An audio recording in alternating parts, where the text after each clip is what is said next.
I'm going to do it since most of you, many of you are new to this training. I'm going to take a crawl, walk, run approach, and we'll start the first half with some classroom time, me basically talking and you taking a nap, and while I talk about communications and navigation and some other things that I think that we can improve on and that can improve immersion for operation days. Alright, so first things first, communication and the chain of command. Alright, so there is jeez, those things are interrupting. There's a hierarchy that exists within our order because we are naturally a military unit, and that starts with the commander, which obviously in most cases would be myself or Bear, and then goes down to the squad leader and then the individual squad members. So most of the ops that we've seen two squads operating, right? Each squad, if you've noticed or haven't noticed, I don't know, each squad has a call sign, right? And it is important for members of each squad to know that squad's call sign, because what happens if something happens to the squad leader? You need to communicate with the commander or whatever else, alright? Usually the call sign has been some sort of sword, usually it's gladius or broadsword, sometimes shield, stuff like that. Depending on the mission, your call sign can change, all that stuff, right? So that's the first basic lesson, is that you guys will always have a call sign. It's important to know what the call sign is once beginning the mission, okay?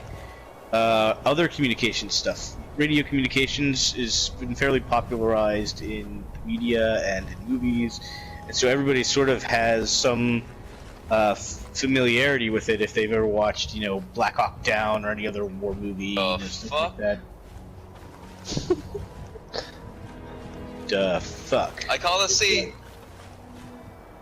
So, anyway, good. Okay, right. Hatchet in his rightful place now.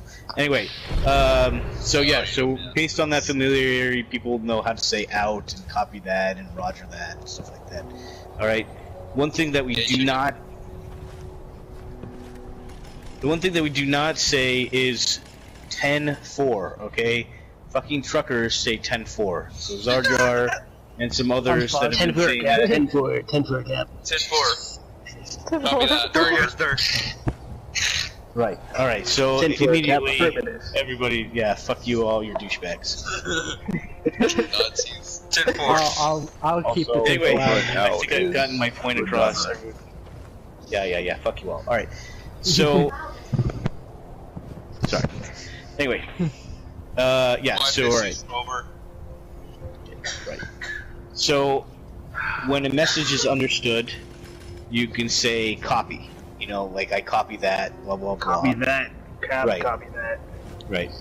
When you want a message to repeat or you're trying to get a station to call back to you, say over, okay? There is no over and out, because basically what you're saying is do you understand what I said? And I'm not communicating anymore. So it's kind of like you can't say that, because you're asking the person to come back and reply to you that they understood, and then you're also saying I'm no longer talking to you. Out is the word for communications are over. Communication is ended. So if I say broadsword, this is gladius over, I'm asking broadsword to communicate back to me, you know, and then gladius or broadsword would say, "This is Brodius. Over. Go ahead." Yeah. Get out of my seat, Rusty. Listen, two of you, go fucking stand back there with the guy in the power armor. Who's this? Go stand with Arch. All right. That brings us to the next fucking stage of the conversation, right? So obedience to orders. Obedience to orders, instant and unhesitating, is not only the lifeblood of armies, but the security of states, right? So, role-playing a soldier, you have to obey orders, alright? No matter how stupid they are, you know... I'm gonna object that. Wait, so if you tell me to jump off a building, I gotta do that?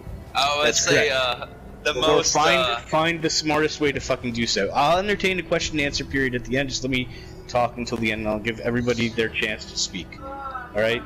So if I say, Rusty, please get up and go stand over there next to the guys in power armor, Rusty, of course, understanding the chain of command, will hopefully get up and go stand over there. What's the magic guys in word? power armor. Or Rusty will not, because she's being fucking Diva. difficult. Anyway, under ideal circumstances, just obey the orders, right? There's a certain amount of questioning that you can do, you know, I mean, especially if the order is really stupid. Sir, are you sure you want me to do that? Then if the guy says yes, then okay, and then you go find the smartest way to do what you've been told to do. A good commander will never put you in a situation where it's just outright what you're doing is outright stupid, and they will probably, hopefully, give you a lot of leeway to carry out whatever the order is. For example, you will never hear me say, you know, in a micromanagement sort of way, I need you to go take this hill from this particular path at this particular time with this particular... No, I will say, go take that fucking hill over there, you know, and then I leave the decision to, you know, go about how you're going to do that, right? So that's pretty much covers the chain of command stuff. So going back to the radio communications, right? So bombs going off behind us. That's cool. We went over, we went over out, we went over copy. Just use common sense. Roger is a statement of affirmative. It's a statement of understanding. You know, Gladius, this Roger, is broadsword. I need you to take the hill, you know, to the north of us. Broadsword. Roger that. Roger that. Yeah. And then that indicates understanding. Then I know you're going to go carry out that task. Okay. The other thing is rules of engagement, right? So last week we had some folks who kept asking permission to go engage targets, even though we were already in the fight. If we're in the fight and we're engaged by the enemy, you do not have to ask permission, you know, to engage. You are already engaged. The enemy has already shown its intent is to hurt you. So you just go and you kill, you know. The time when you have to ask permission to engage is when you have not yet engaged the enemy and you haven't established intent. What is intent, and how do you determine what the enemy's intent is? Well, there could be a situation where the enemy is not actually the enemy. There could be another player. Yes, I hear this one. There could be another player, you know, who is just walking through the wasteland, and you know he doesn't wish us any ill harm. We've spotted him first. We don't know what he wants to do. We don't know if he's hostile to us. We have yet to establish what his intent is. If we start talking to him and he starts firing at us, we have established his intent. He is hostile, and we can engage him. Okay, so only ask permission when we haven't actually established what the intent of whatever we're asking permission to engage is.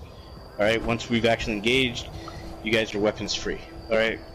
Does anybody have any questions about radio communications? That section of the briefing or training? Sir, may I add a couple words to the definition lexicon? Sure. Ingress, egress, infill, and exfill. Ingress is a point of ingress, a point of going into a room. Egress is leaving the room. Infill is going in, exfill is exiting. But that's all infiltrate and exfiltrate. Right. So, and that's a good point that Arch brings up. That goes along with navigation and stuff. So in this game, we're going to do one primary method of navigation, right? Since we have this helpful heads-up display, and it shows all of our compass points directly on our heads-up display, you know, we can easily refer to that. So I will always, or your squad leader will always call contacts or the enemy in whatever compass direction that the enemy's coming from. Okay, so if we're on a patrol right now, you guys are facing east, I'm facing west, and I say contact to the west. You guys look down at your compass, see that you're facing east, and turn around and face west, and that's where the enemy's coming from. Okay, that's important. So just get familiar with your compass, get familiar with the heading, and be aware that it's there for you to use. It can work the same way with navigation. You know, if I say we're going north, orient yourself on the screen until you have the big N on your screen, and then head north. You know, I mean, it's that Clock simple. face is also good for that. Yeah, clock face is another more military, more immersive method of recording contacts, and it works the same way as if you would be looking at the clock, with Let's 12 not do that. with 12 o'clock being directly in front of you and 6 o'clock being directly behind you. 3 o'clock is going to be on your right shoulder. 9 o'clock is going to be on your left shoulder.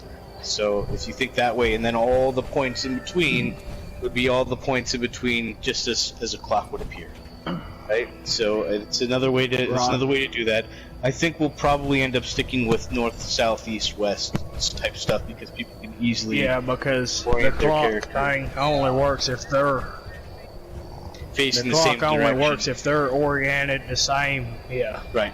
Yeah. So if I say it's to my 3 Now, o'clock, it may not necessarily be to your 3 o'clock. Right. Another good detail. Yes. So when we on these roleplay things, when we fast travel, we're not going to use fast travel. We're going to use the Brotherhood, to make it more immersive. Hopefully, Right. Are we still doing we will that? not be using fast travel at all. If there's an emergency situation, I guess we can, maybe use a Brotherhood type thing, but I prefer to stay away from. It's only an hour and a half, 2 hours of your time. You can walk to wherever you're going. Half of the fun is walking through this this huge map and interacting. Yeah, I with mean that's each part other. of the Like the rest of the traveling squad. merchant that pops Part out of the freaking experience. nowhere with the handy Yeah. bot. It's part of the experience. Prize bot always dies. Spot. Screw one. Yeah, like, prize bot, shoot there on would- kill ordinance. Shoot on sight. There would probably be some exceptions, like if the mother base was under attack or something like that. Right. Yeah. Let's see what else. Thrash, you're making me very uncomfortable. All right. Next topic to cover. Let's see. So then there's formations and everything, and squad movement. Right. I think we've done a pretty good job of that so far. Most people here have been to the formation training and the squad movement training. Those that have it's not yeah. It's not difficult to master. Just maintain the spacing, follow the point person. The point person leads you to the navigation Now- marker. Right. I have something to say on that. So last time we had Hopscotch the through roleplay, cover. That's something Someone- we'll practice today because there's some new folks. if you guys say one of us despawns or something like that, or you know what I mean.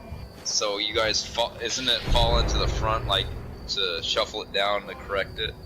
Say someone leaves from the middle, we have to fall into where take that guy's place, right? Yeah, it's whatever the squad leader would want to do at the So time. it's not spaces. No, there's not necessarily an assigned thing. It's just listen to whatever the squad leader wants you to do, and then go from there.